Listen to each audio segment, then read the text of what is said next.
They picked the wrong girl.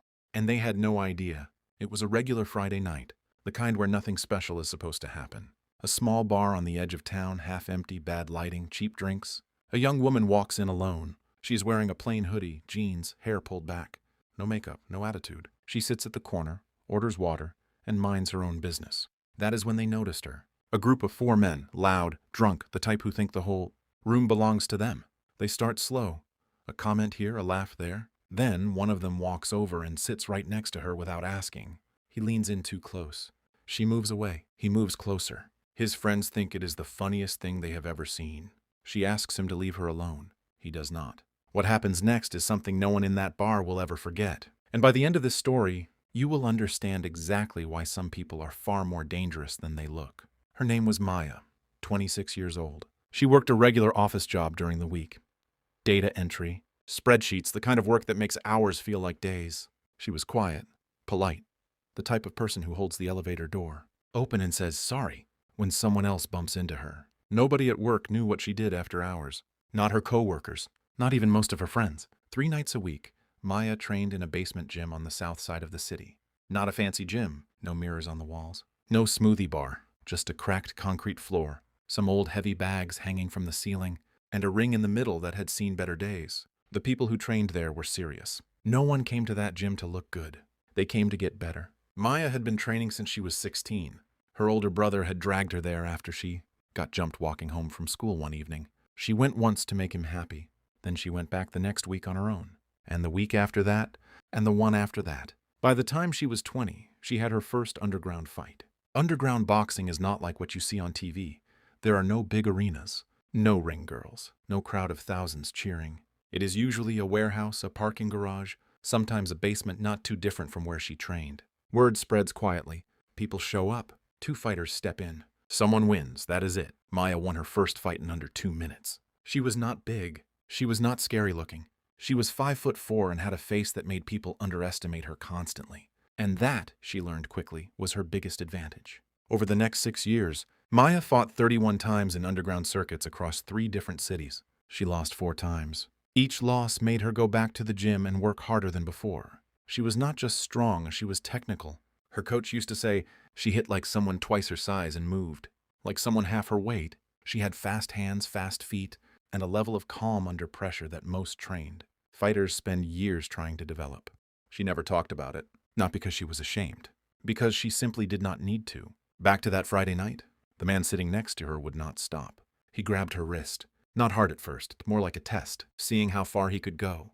His friends were watching from across the bar, grinning, waiting to see what she would do. She looked down at his hand on her wrist. Then she looked up at him, very calm, very still. She said one more time, "Let go." He laughed. He said something to his friends. They laughed too. What happened in the next 4 seconds was described differently by every single person who was watching. Some said it was so fast they almost missed it. Others said it felt like watching something from a movie. The bartender, who had worked that bar for 11 years and seen plenty of fights, said he had never seen anything like it in his life. Maya did not scream. She did not panic. She did not throw a wild swing and hope for the best. She stood up, broke the grip on her wrist with a clean rotation, and before the man could even react, she had him face down on the bar floor with his arm locked behind his back. Her knee was on his back. He could not move. He could not get up. He could barely breathe. The whole bar went silent. His 3 friends stood up from their table. She looked at them from across the room without even standing up. Just looked. One of them actually sat back down. She held the position until the man tapped the floor, which, in combat, means "I give up, please stop." Then she stood up, straightened her hoodie, sat back down, and picked up her glass of water. Nobody said a word for a long moment. Then the bartender started clapping, slowly at first. Then a few other people joined in.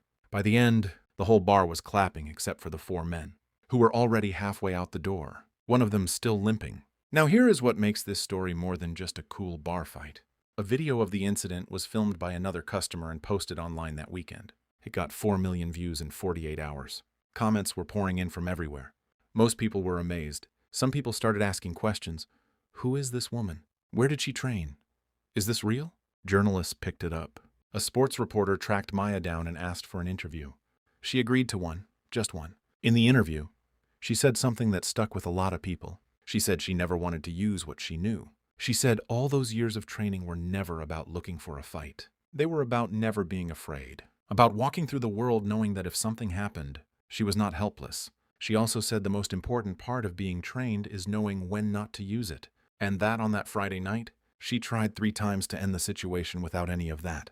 The man made the choice for her. That interview was shared over 2 million times. Maya went back to her regular job on Monday morning. Data entry, spreadsheets, holding elevator doors. But here's the thing that everyone online kept coming back to. Not just the fight itself, but the moment right before it. When she looked at him and said, "One more time, let go," because she already knew what was about to happen. She was not scared. She was not shaking. She gave him one last chance to make a better choice. He did not take it, and that is the part people cannot stop thinking about. The calm, the complete and total calm of someone who has spent years preparing for exactly that kind of moment. There was no adrenaline panic, no frozen shock, just clarity. Most people never develop that, not because they cannot, but because they never put in the work. Maya put in the work for 10 years before that night. 3 sessions a week. Hundreds of hours, thousands of rounds on the bag. All of it building up quietly, invisibly, in the background of a completely normal-looking life. The 4 men who walked into that bar thought they were looking at an easy target. They saw a small, quiet woman sitting alone and figured she was soft. They measured her by how she looked on the outside. They never thought to wonder what was on the inside.